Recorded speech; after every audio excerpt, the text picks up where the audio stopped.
Meditation. That is the greatest possible word, greatest possible concept, greatest possible benefactor to humanity. What exactly is meditation? Meditation is nothing but keeping the mind empty. Sans any thoughts, sans any waves, sans any patterns. The mind is always working. The mind has to work. The body is always working. The body has to work. The lungs, the heart, all the body organs, they have to work. They keep working. But every night the body requires sleep to be able to work in a better fashion the next day. Supposing we don't give rest to the body every night, right? Twice a day, including the siesta time in the afternoons, the sun is hot. During the sleep time, the body rejuvenates itself and again fresh and ready for the next bout of activity. Next time around, sleep is very, very essential for every life form.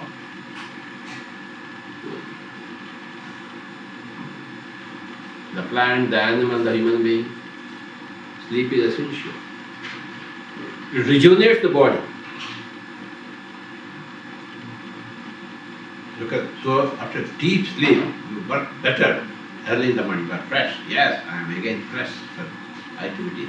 If you are not sleeping well in the night, okay, then the next day you are totally sapped of energy. Your energy sap is not there. So sleep is essential for the body and meditation is essential for the mind. As much as sleep is essential to the physical body, meditation is essential for the mental body. Meditation is deep relaxation. Relaxation is mild meditation. When you are relaxing, watching a movie, your mind is not active.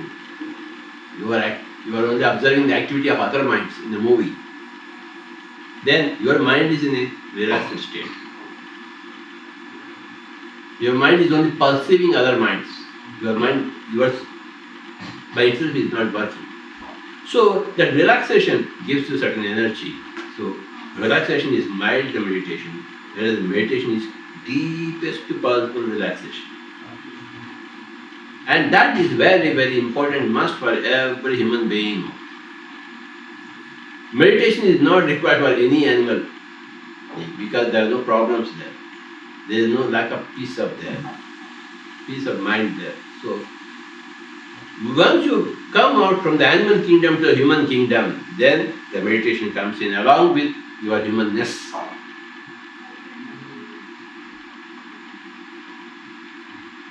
The special quality of humanness is the special quality of the mind of the human being.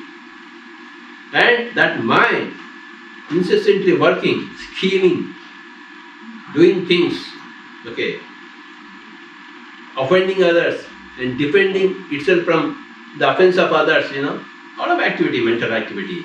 And the mind needs, for its focus, for its sharpness, a lot of relaxation. And that is provided by meditation. A higher human being is a master of meditation. A lower or immature human being doesn't know meditation.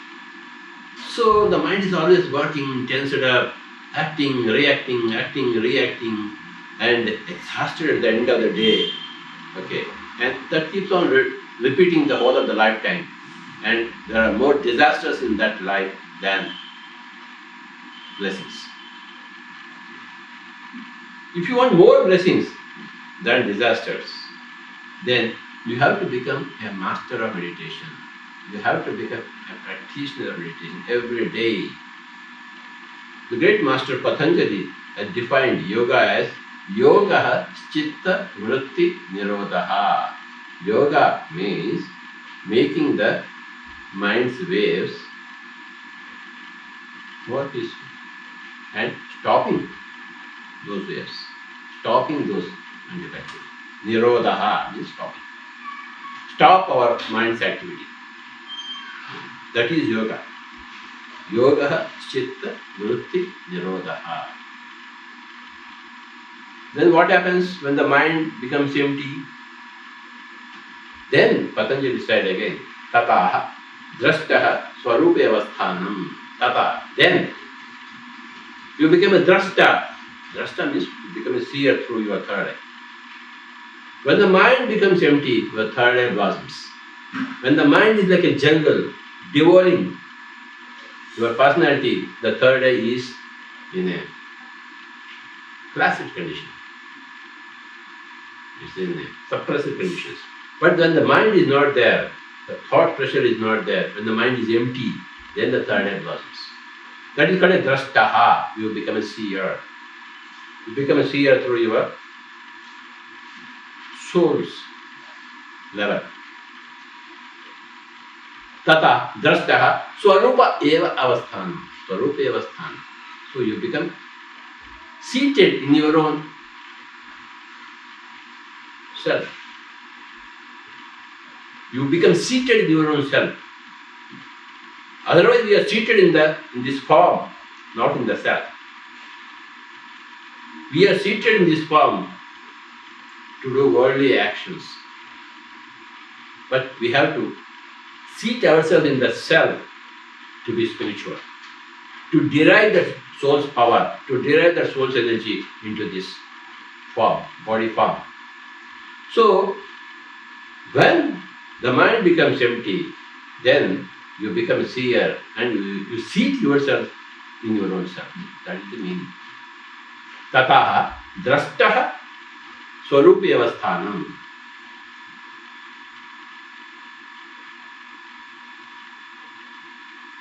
Yoga is controlling your mind, decimating your mind, diluting your mind,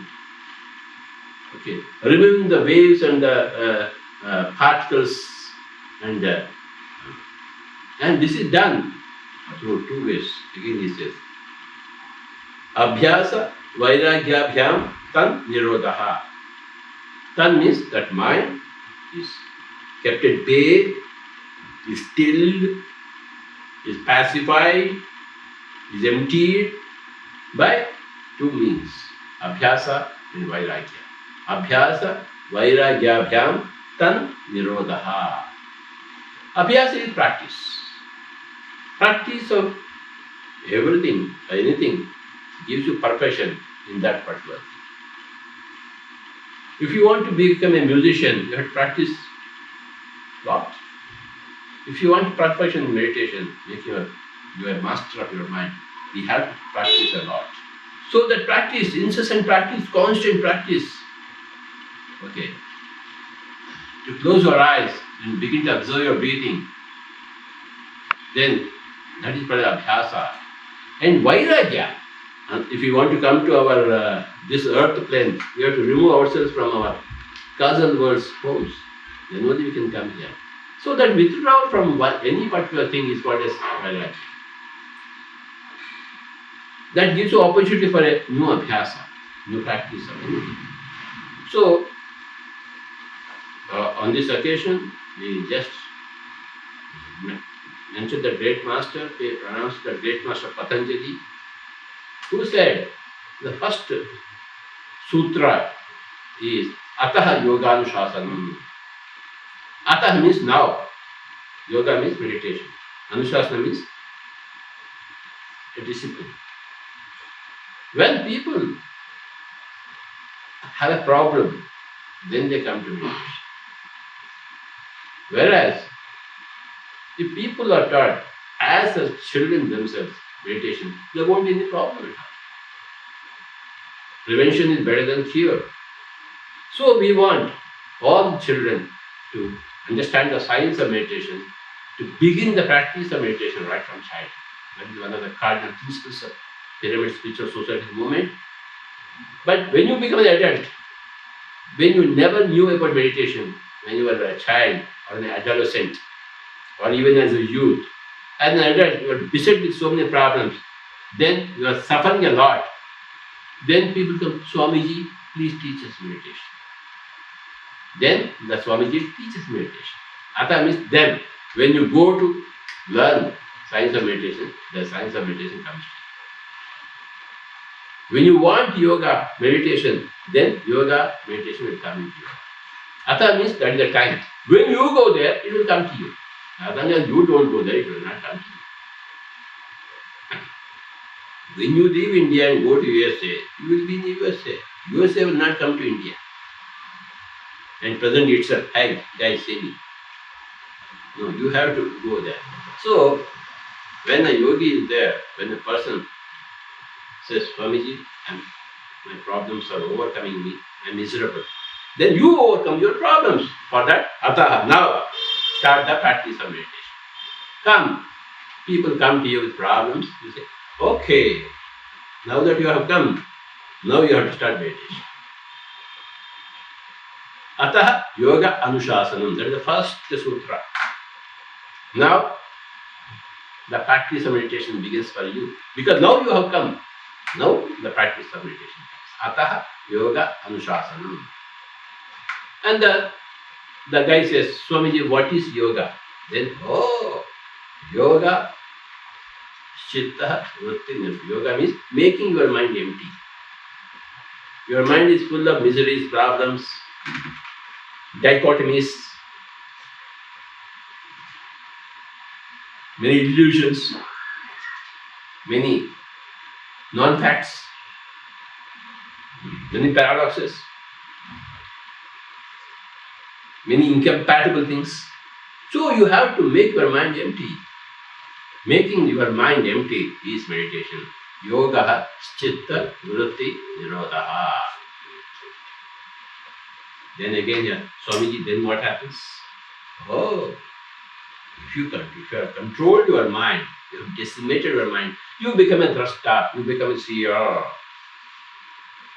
Okay. You have closed your eyes, but you are seeing. You are seeing the whole outer world. You are seeing your whole past lives. future probabilities, future possibilities, dimensions across the cosmos. You see how you created your own problems in the first place. So you become a drashta, a seer. You literally see. Tata, drashta, then.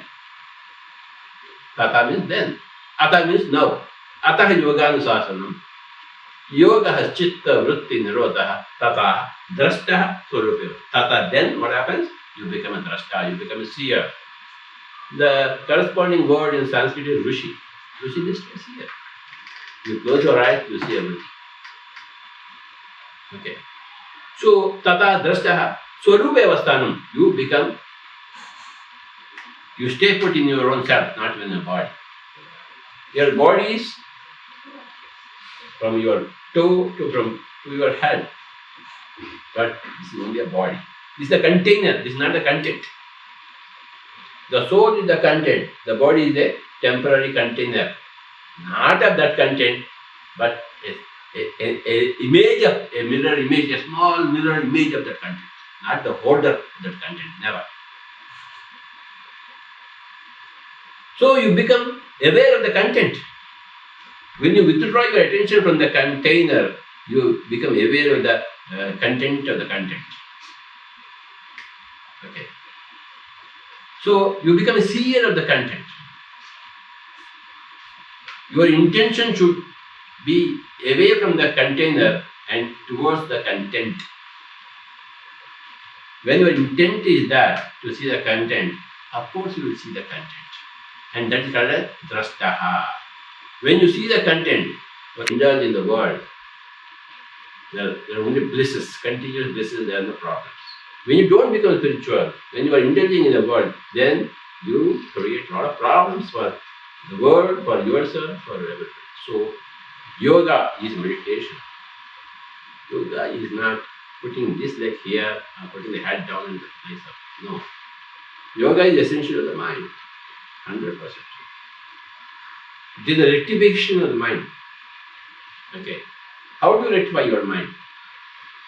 Meditation. How do you strengthen your soul's power? Increase the soul's power, strengthen your soul's will through meditation. Meditation is the answer for all the problems of humanity.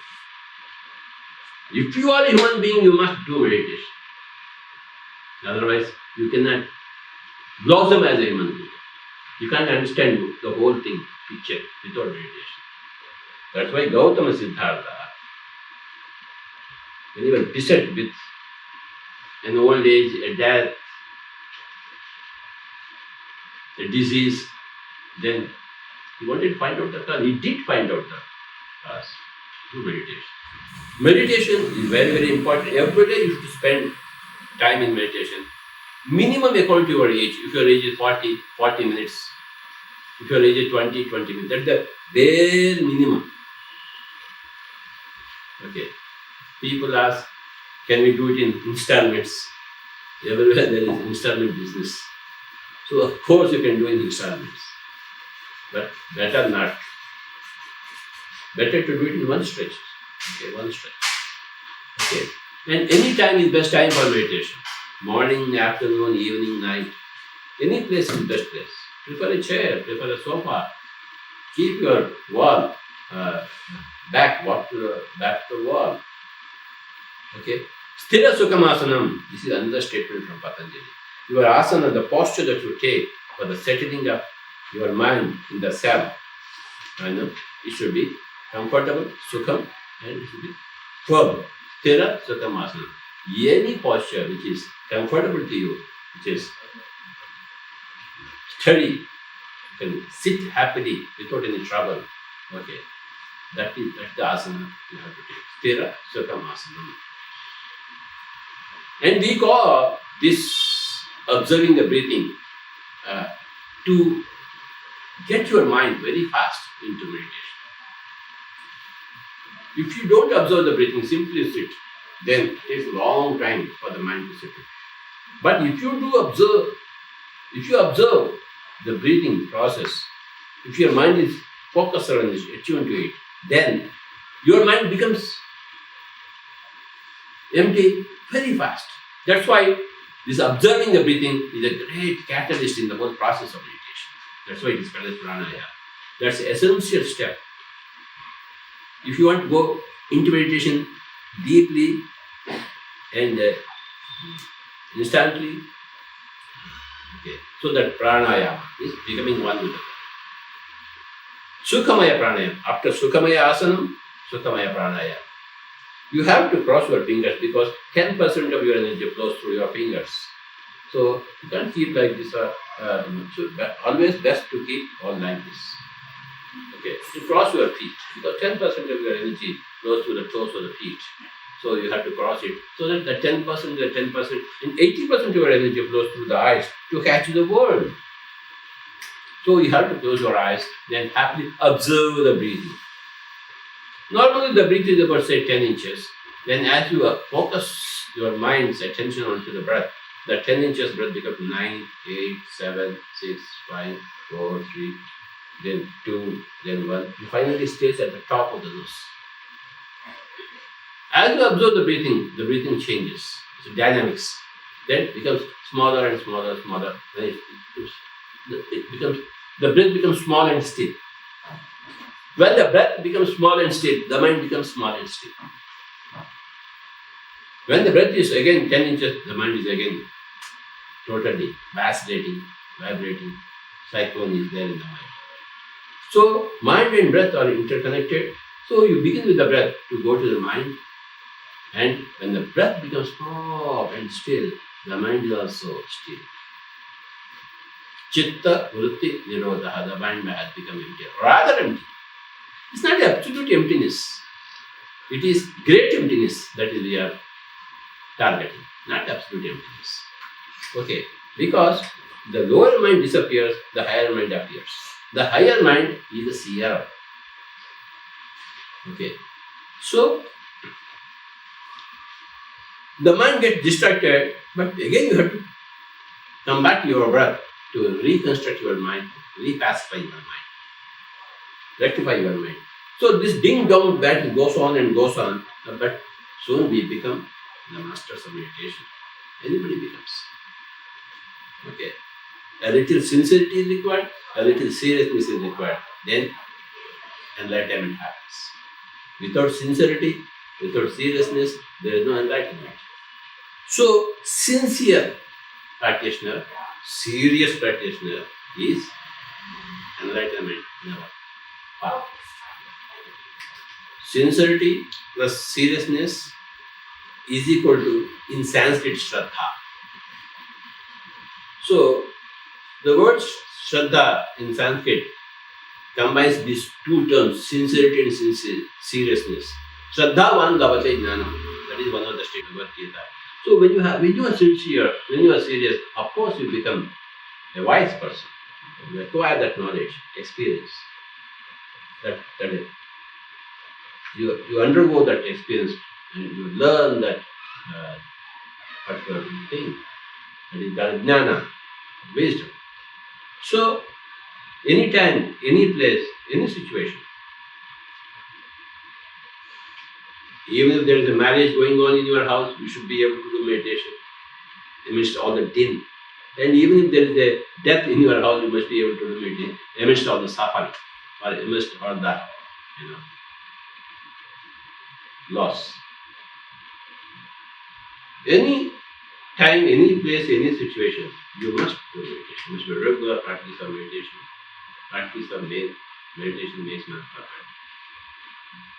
Meditation is compulsory for each and every soul, human soul. If you are a human being, it is compulsory. If you think that it is not needed for you, then you are not a human being. You are existing only biologically at the animal level. Okay. But if you are existing at the mental level, if you are a human being, okay. The word man comes from mind. Man in Hindi. Man. Okay, Sanskrit. Man, human. So mind requires meditation. Heal yourself through meditation. Energize yourself through meditation. And Embrace yourself in your meditation. And not only needs are fulfilled, your desires will be fulfilled. Okay. First the needs, then the desires. Okay. And welcome to the great science of meditation, great practice of meditation, Anapanasati meditation. Pranams to Patriji and Buddha. We take their name and we live in their shadows. It's great joy for us to live in their shadows. And welcome to the Pyramid Spiritual Societies.